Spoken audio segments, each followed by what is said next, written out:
ह्याच्यामध्ये काय बनणार आहेस? माती बनणार आहेस, वाळू बनणार आहेस, काय बनणार आहेस? दगड बनणार आहेस? कसं भाडं कसं? Okay okay.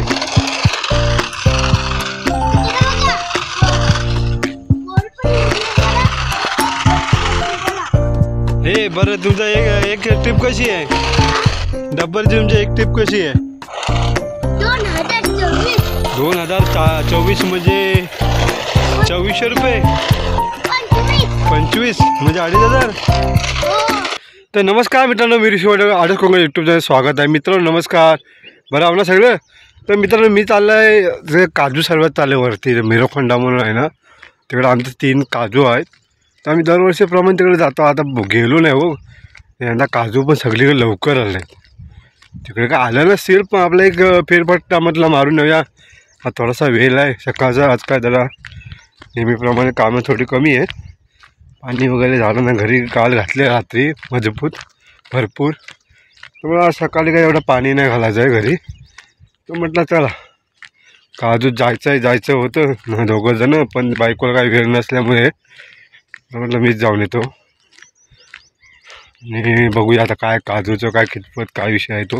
थोडीशी कोयती पण घेतले आणि साफ करूया. कारण मित्रांनो रानातले जे काजू असतात ना, त्यांना जास्त साफ करायची गरजच लागत नाही. ते साफ करो किंवा न करो ते लागतात, ते तुम्हाला माहिती आहे. त्यामुळे तरी पण आपण थोडेफार जरा आपण जायला वगैरे आपल्याला वाट केली पाहिजे ना. खूप गच्चड असते, काटे बिटे असतात, तेव्हा वेली भरपूर असतात, त्यामुळे जायला शिरायला भेटत नाही जमवायला. ते आपण साफ करायचं आहे.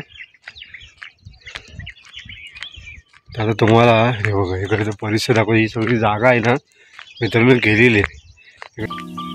समोर डोंगर बघता, त्याच्या पलीकडे लाडघर म्हणजे दापोलीचा जो समुद्र किनारा आहे लाडघर, तो लागतो. या डोंगराच्या पलीकडे तो दापोली म्हणून रोड आहे. आणि आमची जी आम्ही काजू सर्व जातो त्याच्या खाली त्या साईडला गेलं, तिथून जवळ आहे लाडघरला जायला. आणि आता आपण जातोय खाली, उतरतोय, डाग उतरतोय.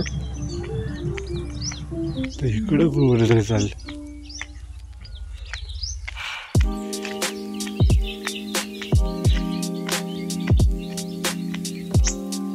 आता पार झाले हो, हे बंदाला घातलेलं.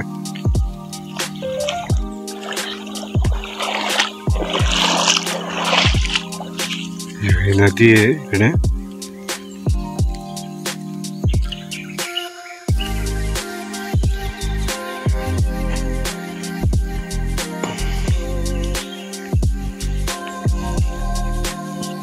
कोकणातली पायवाट बघा केवढीशी आहे ती. एवढ्याच्या पायवाटेतून आम्ही नेहमी जायला लागतं पुढे.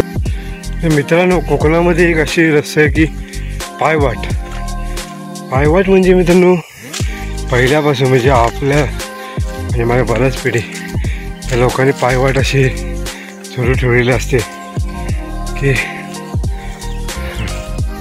आता मी जातोय ना, म्हणजे इथे कोणतरी येऊन गेले, बरेच लोक येऊन गेले, जाऊन पायवाट झालेली आहे. आणि आपल्याला बरोबर माहीत असतं की ही वाट कुठपर्यंत गेलेली आहे.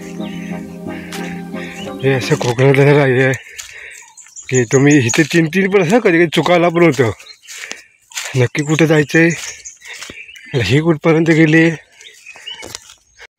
मित्रांनो फायनली मी काजू सर्वात आलो. आणि आता ना मी जमलं डंपल आला, भरपूर दिवसा आलो ना, महिन्याने. गेल्या वर्षी मे महिन्यात आलो होतो, त्याच्यानंतर आत्ता आलो फेब्रुवारी महिन्यामध्ये. किती महिन्याचा गॅप झाला. आणि जंगल भरपूर वाढलं आहे. कुठं काटे बिटे लागलेत काय समजत नाही, गेल्यावर बघायला पाहिजे कुठं वर भेटले. यंदा काय काजूचं काय खरं दिसत नाही ह्या वरच्या.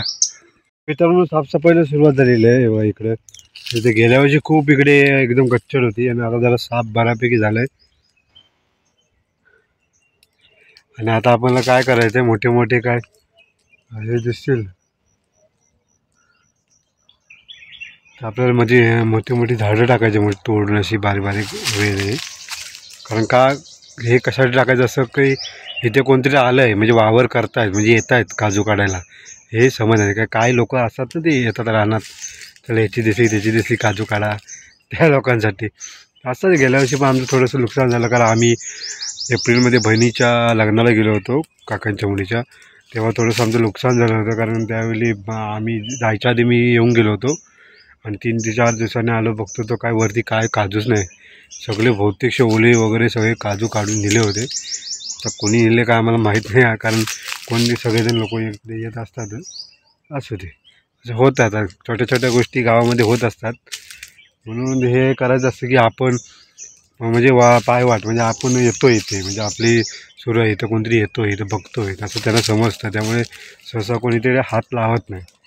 तर त्यांना समज दिसलं की हा इथे सगळं साफसफाई केलेली आहे आणि इकडे सगळे आल्या लावलेले असं, म्हणजे साईडून सगळ्या लावून ठेवले काटे वगैरे, तर त्यांना समजतं कोणतरी इथे येतो आहे म्हणून. जसे हात घालताना विचार करतात इकडे येताना. ते आता आपल्याला करायचं आहे इकडे बऱ्यापैकी. आता आपण इकडं ही जी वाट होती ती मोकळी गेली, इथे खूप गच्चड होती इकडे यायला पलीकडे. आता इकडे जरा जायचं आहे, त्या साईडला थोडंसं करूया. तर मित्रांनो, माझी आई कोलिम हे करायची, म्हणजे कोकणामध्ये माझ्या तुम्ही कोलिम भाकरी आपण खातो, कोलिम भाजायचं आहे मस्तपैकी, त्या पद्धतीने मी पण आता करतोय. तर मित्रांनो, बायकोला खूप सुका कोलिम आवडतो म्हणून सुका कोलिम बनवतोय आणि त्याच्यामध्ये थोडा कांदा पण टाकलाय. चांगला तो भाजला पाहिजे कांदा आणि कोलिम. पहिला कोलिम भाजून घेतला बऱ्यापैकी, नंतर कांदा टाकला. कांदा पण चांगला पोळटतोय. आणि आता आपण डिशमध्ये काढूया आणि ज्वारीची भाकरी आहे आणि मस्तपैकी हा मसाला वगैरे टाकतो, हळद टाकतो, मीठ टाकतोय. चांगला मस्तपैकी हाताने तो कालवून घ्यायचा, हातानेच कालवायचा, चमच्याने वगैरे नाही. थोडंसं तेल टाकूया. आता मस्तपैकी हाताने असं मिक्स करून घ्यायचं आहे. आता कुरकुरीत आणि मस्त खमंग असा आपला सुका कोलिम झाला आहे. याला काय कोकणी पद्धत तुम्ही बघत असा, याला काय आपण म्हणतो प्रत्येक म्हणत असाल तर नक्की कमेंट करून सांगा.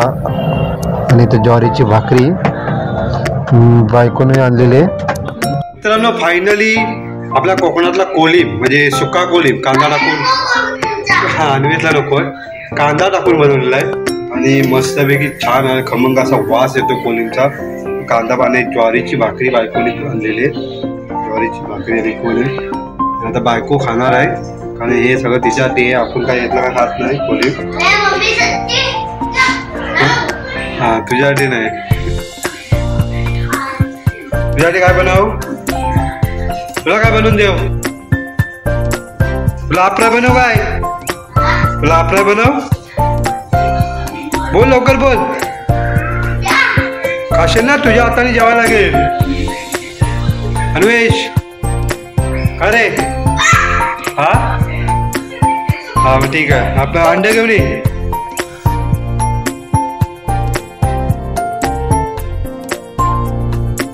थोडा खोलगट असल्यामुळे त्यात तेल पसरवून घ्यायचं, तेल पसरणार नाही सगळीकडे. आणि अंडा फोडलेला आहे फायनली. एक अंडा शिल्लक होता घरी.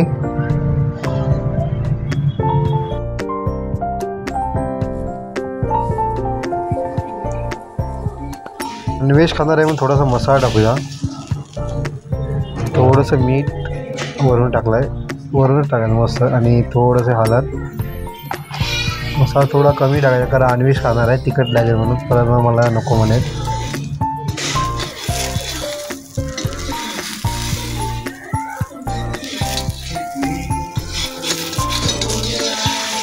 कोकणीची हाफ फ्राय खूप मोठी सुद्धा झाली. आणि जर तुम्हाला हाफ फ्राय आवडली तर नक्की कमेंट करून सांगा कशी वाटते. हाफ फ्राय म्हणजे हाफच होते, पण आम्हाला पलटी मारून पाहिजे असते. दुधी भोपळ्याची भाजी, हा भात आहे, हा रात्रीचा भात आहे, एक कोलिम आहे इकडे. हा अन्वेषा तयार केलेला आहे. हा अन्वेषला नको वाटतं, नको ना, ते नको आहे ना तुला, मी घेतो तुला. आई आमलेट ठेवतो, ओके. हे तो आत तुला घे मग. हा अन्वेषला ठेव, नंतर जेवणार. तर मित्रांनो, हा संपूर्ण तुम्ही व्हिडिओ बघितला असाल तर मित्रांनो तुम्ही म्हणत असाल की नेहमी शेवटचा टेक असा काय येतो या कपड्यावर या तिथे. कारण मित्रांनो काय होते, थोडा वेळ नसतो मला, आणि मी कामावर आलो तर त्याला बसायला वगैरे भेटतं म्हणून त्याला तो टेक इथे करून टाकतो. आणि काय काय शूट व्हिडिओ करायला वेळ जातो ना, त्याच्यामुळे तिथे हा टेक घ्यायला वेळ नसतो. तर मित्रांनो नक्की आपल्या चॅनलला सबस्क्राईब करा, लाईक करा, शेअर करा, कमेंट करून नक्की सांगा. आणि आपल्या चॅनलचं नाव आहे आडस कोकणकर. तर नवीन व्हिडिओमध्ये नक्की भेटू. तोपर्यंत टाटा मित्रांनो.